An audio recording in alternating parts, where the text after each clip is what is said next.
70 people, 70, 80, 90, it's too much for me. Like I die and was other 50 plus. I was glad I was 60 plus, my shop, but the one was still, don't go back, so I mean, I don't know what get in you. I was just sitting down on this live on TikTok, and from there, I just started having this seizure from me. Àsiri Iku tó pa disturbing TikTok. Àsiri Iku tó pa gangan ní seizure. Ẹja máa ṣọ́ra sọ̀rọ̀ ẹnu wa.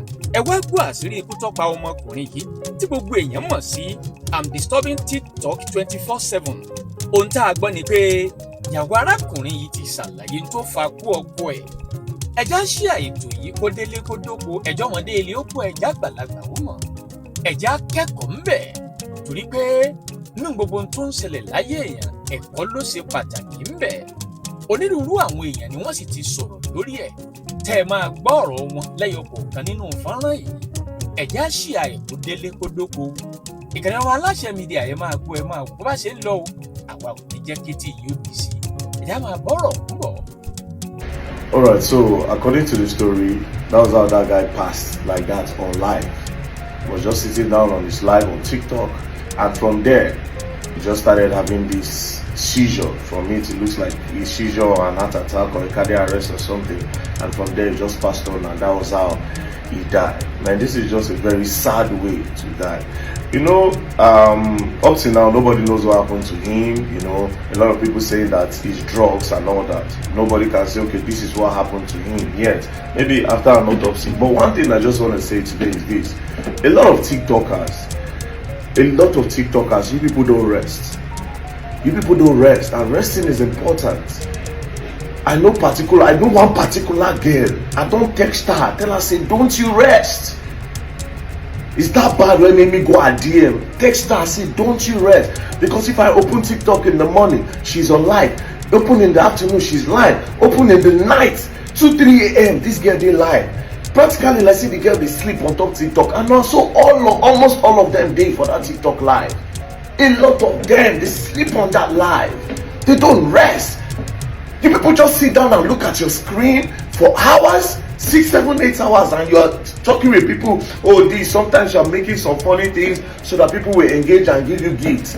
Sometimes you are discussing some topics that you know little or nothing about. You just they talk because you all make people do tap. You don't care about your health. Now people will get health, then they look for money. A lot of them don't sleep. I say 2-4. Some of them they do lie. This particular guy now, guy say he don't even make video about me before. Now guy say the vibe. I don't watch a video in the vibe. If the vibe, go just come more catch cruise. You know, you gonna shout for a video. If they catch cruise, steady cruise. Now the guy they catch if he make video. You go to say one insult you for the video. Maybe if he say very hard man, you think next thing go just switch and me go come laugh. Drop your guy. Let me say you did live, you buy. And a lot of you Gen Zs too, especially this generation. This one not be Gen Z, but I just they talk. Mona reduce the way when I think they smoke, they take drugs, they do all these things. Mona reduce them. And Mona they try to do regular checkup. A lot of them get some underlying health issues when none of them know about. But you know, see this part of the world, work out, check up, no be our thing. We don't even bother say, okay, move go hospital. We don't dey bother. Me said now recently, me I even start. Now they go all the time I don't go, don't be say they say something do me. But for the sake of say, okay, yes, I dey always go up and down. I dey walk up and down and all the rest. At least I dey try. Sometimes I have to take sleeping tablet to sleep the whole day, make I fit sleep. Sometimes. Then before yesterday now one Panadol where they make person sleep. Now I take drink, they sleep, make I just know say I sleep. Mona dey take una health serious. And the problem again we say everybody now that TikTok money now they find. Yes, there's some money on TikTok. Me I dey hardly go, but sometimes if I go, maybe I just do that TikTok live. Sometimes I will just open my this, I will just say like $200. But I dey hardly go. And me I know they won't tell anybody they give me na cruise I dey even cash. So imagine the people where they tell people say me they give them. So there's money in it. I understand. A lot of time okay, yes, no, but check your health, bro. Sister, check your health. Àsiri Iku tó pa disturbing TikTok. Àsiri Iku tó pa ìyàwó rẹ̀ sọ wípé sísíọ̀ yẹn kò ṣẹ̀ṣẹ̀ máa ṣe. ìyàwó rẹ̀ ní kódà ó wà lórí medication lórí sísíọ̀ yẹn. ìyàwó ẹ̀ ní sísíọ̀ yẹn tó bá ti dé tó ṣe àwọn máa mú dání, tó bá ti mú dání báyìí ara ẹ̀ máa wọlẹ̀. ìyàwó ẹ̀ wá ní èyí tó ṣe láti yẹn, òun wà nínú kíṣìn tóun dáná lọ́wọ́. disturbing TikTok òun wà ń ta tó ń ṣe láì. nígbà tí sísíọ̀ yẹn dé kò sẹ́nibọ̀dì ní àárọ̀ tó lè mú. tẹ́lẹ̀ kò bá pa mí kan pé wèrè yẹn pòpò so àwẹ̀. tẹ́lẹ̀ kò bá pa mí kan pé wèrè yẹn pòpò so àwẹ̀. tẹ́lẹ̀ kò bá pa mí kan pé wèrè yẹn pòpò so àwẹ̀. tóun bá fi lọ gàtà ọdún wọn á dúpẹ́ pé tí bàbá God ò bá mú òun lọ òun á ṣe bákan bákan lórí ọ̀rọ̀ bàbá God. Ọlọ́run ní bá wí lápá abẹ́ ń wo tá a bá ń sọ̀rọ̀ ẹja máa ronú ọ̀rọ̀ ń wò. ìyẹn ọ̀dọ́mọkùnrin tí ikú rẹ̀ gborí ayélujára kan tí gbogbo èèyàn mọ̀ sí I'm Disturbing TikTok 24/7. àṣírí ikú ẹ̀ tẹ́nìkan sọ òun náà ni mo fẹ́ ká gbọ́ ká ronú sọ̀rọ̀ ọ̀hún wò. torí nígbà tọmọ kan bọ́ sórí ayélujára ó ní pé àwọn ti béèrè lọ́wọ́ ìyàwó ẹ̀ sì sọ tó fa kú ẹ̀. wọ́n wá ní àìsàn kan òun náà ló wà lágọ̀ọ́ ara ọmọkùnrin yìí tẹ́lẹ̀ rí. àìsàn náà pè ní sísọ. ìwádìí wa jẹ́ kó yé wa pé àìsàn yìí ó ní í ṣe pẹ̀lú ọpọlọ. bẹ́ẹ̀ bá sì wo bọ́mọkùnrin ọ̀hún ṣe kú lóòótọ́ ẹ̀rù wá bá àyàn pọ̀ torí ọ̀dà nǹkan fẹ́ sọ̀rọ̀ kan ni ọ̀rọ̀ kan ló fẹ́ jáde lẹ́nu ẹ̀ tí ọ̀rọ̀ rọ̀ ń sọ. ìkúdóró ikú sìkà. bàbá ronú ọ̀rọ̀ yìí wò pé tí ń ṣẹlẹ̀ láwùjọ wa yìí àwọn nǹkan tó lágbára gbáà ni o. bẹ́ẹ̀ bá gbàgbé ọjọ́ Sunday tó kọjá ni mo gbé nínú ìkànnì yìí nípa bàbá kan ìdílé Akínyẹlé tí ìyàwó wọn ń ṣe ọjọ́bí 60 ọdún lókè èèpẹ̀. bàbá yìí ni ó dúró tó ń sọ fún ìyàwó ẹ̀ kó bò ń momi wá pé àfikún momi lákòókò yìí nígbà tó ń wà nílé ìjọsìn tán fẹ́ sì dúpẹ́. ìyàwó lọ ó lòun ò romi bómi ni tó fi kíní ọ̀hún sẹ́nu. àwọn kan sọ pé bàbá yẹn wà asthmatic ló máa jẹ́ pé tó ń béèrè ni pé káńfò ní èélà nítorí pé ọ̀dà ìpín bàbá yìí ò lè fẹ́ sọ̀rọ̀ dáadáa tàbí kómi dáadáa láwọn àkókò náà. tàyédè ni bàbá yìí ṣubú lulẹ̀ tó sì sí bẹ́ẹ̀ kú. tíbò ńlá tún gbọ́ nípa I'm Disturbing TikTok 24/7 yìí. ó ń sọ̀rọ̀ lọ́wọ́ live program la gbọ́ kó ń ṣe. bẹ́ẹ̀ ni ó sì ń pọ̀ kàkà kú níbẹ̀. ìwádìí tá a wá ṣe nípa ntọ́mọkùnrin yìí sọ òun náà ni pé ìyàwó ẹ̀ ti sọ nǹkan tó ń ṣe é. ó ní àìsàn kan wà lára ẹ̀ tẹ́lẹ̀ èyí tá ń pè ní sísọ. ìyàwó ẹ̀ ní nǹkan tó ṣe yìí gẹ́gẹ́ bí tí ọmọkùnrin yìí wí òun náà ni pé ó ní kò ṣẹ̀ṣẹ̀ máa ṣe pé tó bá ti ṣe bẹ́ẹ̀ tẹ́lẹ̀ àwọn á sì fi lára balẹ̀. táwọn bá ti fi lára balẹ̀ ara ẹ̀ ó sì lélẹ̀ wọ̀ bàrà ẹ̀ bá ti lélẹ̀ wọ̀ ó tọ̀nù.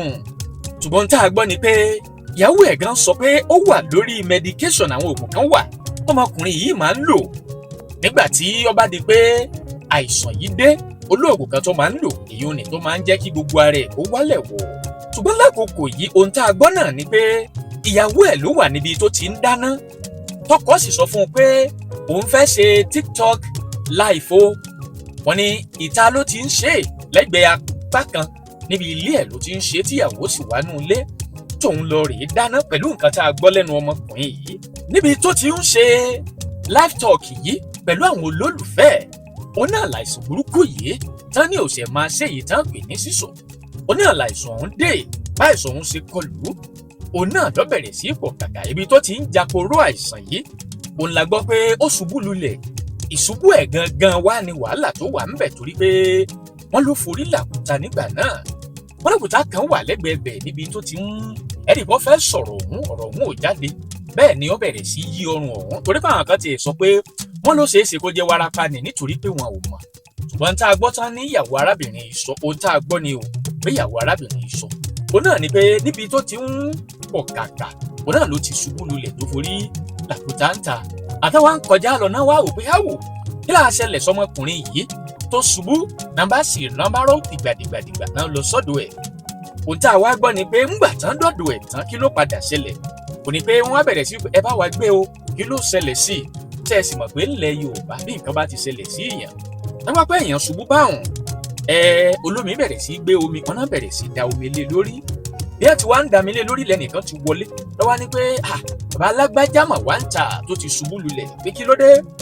ìgbà yìí gan nìyàwó ẹ̀ tó wá jáde pé áwù kí ló ṣẹlẹ̀.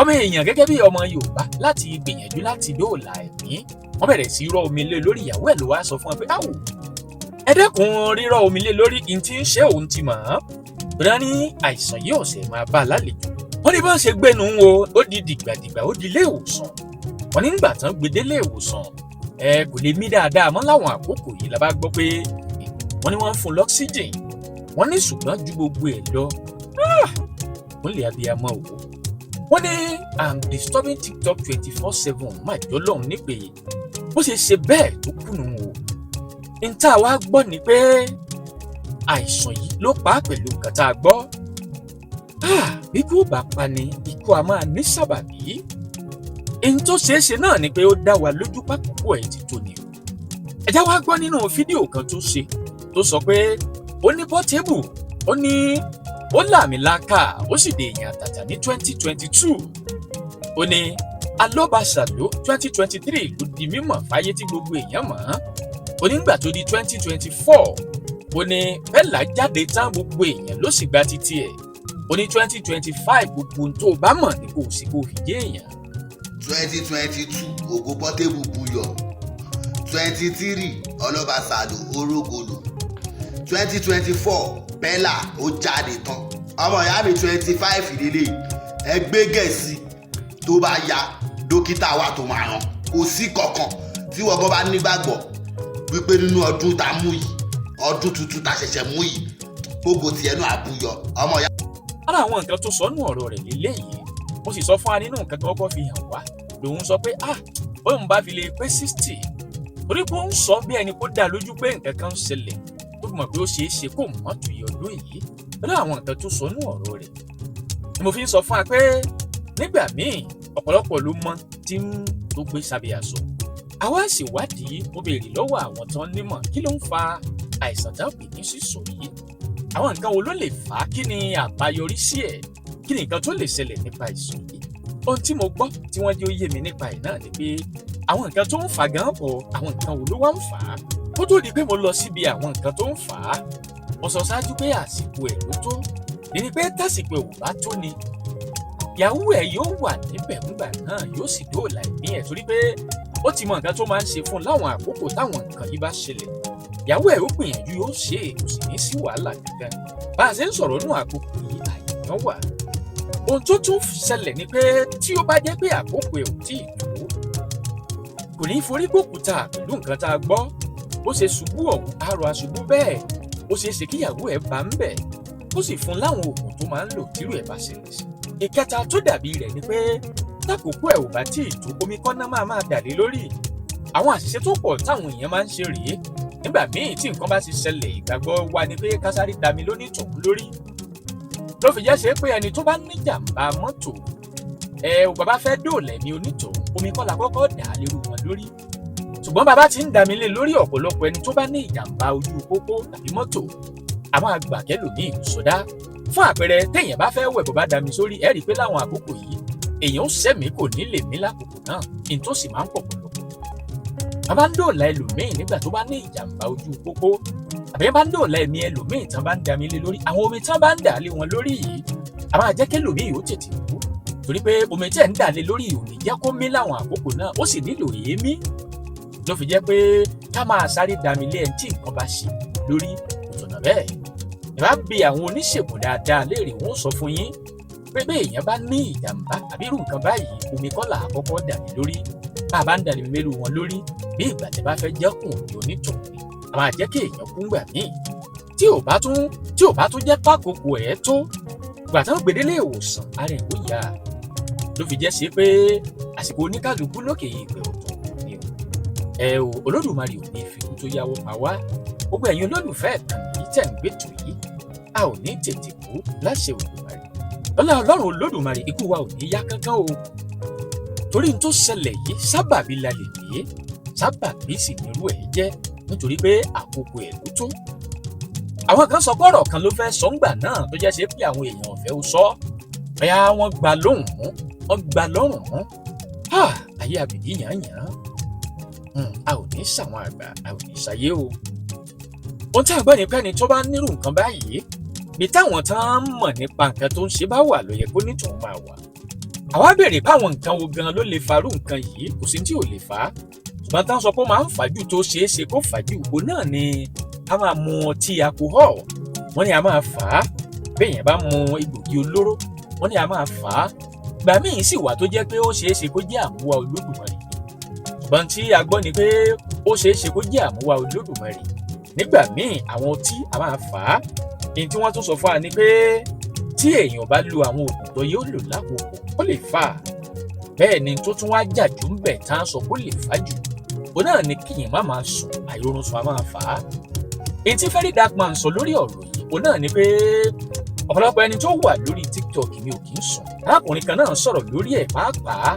àwa tá a jẹ́ content creator àwa tá a kì í sùn lọ́pọ̀ torí pé bí ọ̀rọ̀ òun bá ṣe ta wa lára náà la ṣe máa gbé káwọn olólùfẹ́ wa lè mọ̀ ọ̀pọ̀lọpọ̀ ló sì jẹ́ sí pé torí olólùfẹ́ ẹ̀kọ́ torí owó tó fẹ́ rí ń bẹ̀ ló ṣe ń ṣe é ẹ jẹ́ gbogbo ẹni tó jẹ́ content creator kan máa sùn gbogbo content creators pátápátá àìmáa ráàyè máa sinmi láti sùn wípé kò tọ̀nà wọ́n ní TikTok gan tiẹ̀ máa sọ fáwọn èèyàn pé ẹ lọ sinmi o ẹ máa lọ sinmi ẹ máa sùn ẹ wáyè tẹ́ mọ̀ sinmi ọlọ́pọ̀lọpọ̀ ni ò kí ń gbọ́ fáǹfààní gbogbo ẹni tó wà lórí ayélujára pátápátá ẹ já wáyè tá a fi máa sinmi tá a fi máa sùn gbogbo èèyàn ni o kì í ṣe gbogbo ẹni tó wà lórí ayélujára nìkan ẹ rí i pé nígbà tí èèyàn bá sùn ọpọlọ èèyàn á máa wálẹ̀ gbogbo ara èèyàn ó sì balẹ̀ Ọlọ́run tó ṣe àkókò oorun lọ́tọ̀ ó ní tó ṣe àkókò iṣẹ́ ọ̀tọ̀ àsìkò ìsinmi lẹ́nu iṣẹ́ ọ̀tọ̀ ẹ já wá àkókò ká máa sinmi o nítorí tó wá jẹ̀jú ń bẹ̀ ni pé ká máa yẹ àgọ́ ara wa wò ẹ já máa relé ìwòsàn lóòrèkóòrè ká lọ máa yẹ àgọ́ ara wa wò pé ibo ni ẹ ti wá dé dúró o àwọn nǹkan wo ló yẹ ká ṣe kí ni ò yẹ ká ṣe nígbà náà gbogbo nǹkan wọ̀nyí o náà ló yẹ ká máa ṣe á gbọ́ òun lẹ́nu àwọn tó ti sọ̀rọ̀ lórí àwọn. ẹ wọ́n gbọ́ àṣírí ikú tó pa disturbing TikTok àṣírí ikú tó pa gangan ní sísíọ̀ ìyàwó rẹ̀ sọ wípé sísíọ̀ yẹn kò ṣẹ̀ṣẹ̀ máa ṣe ìyàwó rẹ̀ ní kódà ó wà lórí medication lórí sísíọ̀ yẹn ìyàwó rẹ̀ ní sísíọ̀ yẹn tó bá ti dé tó ṣe àwọn máa mú dání tó bá ti mú dání báyìí ara ẹ̀ máa wálẹ̀ ìyàwó ẹ̀ wá ní èyí tó ṣe láti yẹn òun wà nínú kíṣìn tó òun dáná lọ́wọ́ disturbing TikTok òun wà ń ta tó ń ṣe live nígbà tí sísíọ̀ yẹn dé kò sẹ́ni bọ̀dé ní àrà tó lè mú dání láti ibi sísíọ̀ yẹn ó ṣubú ó ṣe ṣubú ó fọ orí gbà òkúta nílá kan tó wà níwájú so ó dẹ̀ pé òkúta tó fọ onígbà yẹn ló tún kọ́ sí a lot of damages so àwọn tó wá ń kọjá lọ lọ́wọ́ àárí àwọn náà kó fẹ́ǹtì ni àwọn bá sì ń domine lórí wọ́n ń domine lórí ìkan nínú àwọn tó wọ́n ń domine lórí wọ́n sáré wọlé lọ pé ìyàwó nígbà tí ìyàwó dé ìyàwó ní ká má domine lórí nígbà sísíọ̀ ni so ìyàwó ṣàṣe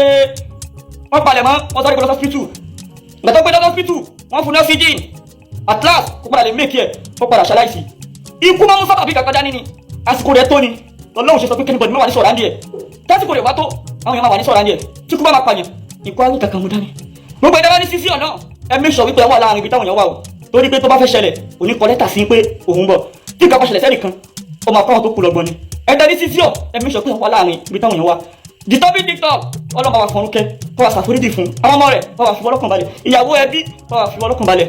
láti Olùwàrè gbogbo wa pátápátá àti lólùfẹ́ yìí ká dàgbà ká dògbó ká jólú ọmọ lókè yìí ká jẹ́ ntádàníwáyé ní àwa jẹ́ o. àwa gbàdúrà pé kí Ọlọ́run Olódùmarè kó tẹ I'm disturbing TikTok 24/7 sáfẹ́fẹ́ rí o kí Ọlọ́run ọba aláwòrábí kó pàṣìṣe rẹ̀ ogun tó bá ṣe tí ò tọ̀nà Ọlọ́run ọba Olódùmarè kó bá wa foríjì bá wa fojú pa gbogbo àṣìṣe rẹ̀ Ọlọ́run Olódùmarè kó tẹ sáfẹ́fẹ́ rí o ògbẹ́ ò sì ní jákúfà nínú ẹbí ẹ̀ kò ní jù báyìí lọ táàrí lábalábí tá a wà yìí ẹjá tún pàdé lọ́jọ́ míì ọjọ́ rí nínú ìkànnì yìí ẹjá ṣe àyẹ̀kó délé kódógo ká lè tọ́jú ara wa ní ká mọ̀ ń tó kàn láwọn àkókò kan ẹjẹ́ kọ́mọdé ilé ó gbọ́ ẹjẹ́ kàgbàlagbà ilé ó mọ̀ ìtọ́jú ara ẹni ó ṣe pàtàkì ó ju ohun gbogbo lọ ẹjá máa tọ́jú ara wa o. àti retí rẹ̀ o ọmọ aláṣẹ dìde àti retí rẹ̀ o ọmọ aláṣẹ dìde wá bá wa sọ̀rọ̀ ìjìnlẹ̀ ká lè mọ bí ayé ń kọrí sí wá bá wa sọ̀rọ̀ ìjìnlẹ̀ ká lè mọ ìgbésẹ̀ tó yẹ ká gbé ọmọ aláṣẹ. àti retí rẹ̀ o ọmọ aláṣẹ dìde. àti retí rẹ̀ o. àti retí rẹ̀ o ọmọ aláṣẹ dìde. ó wá bá wa sọ̀rọ̀ ìjìnlẹ̀. wá bá wa sọ̀rọ̀ ìjìnlẹ̀. ká lè mọ bí ayé kọrí sí. ká lè mọ bí táyé kọrí. wá bá wa sọ̀rọ̀ ìjìnlẹ̀. ká lè mọ ìgbésẹ̀ tó yẹ ká gbé.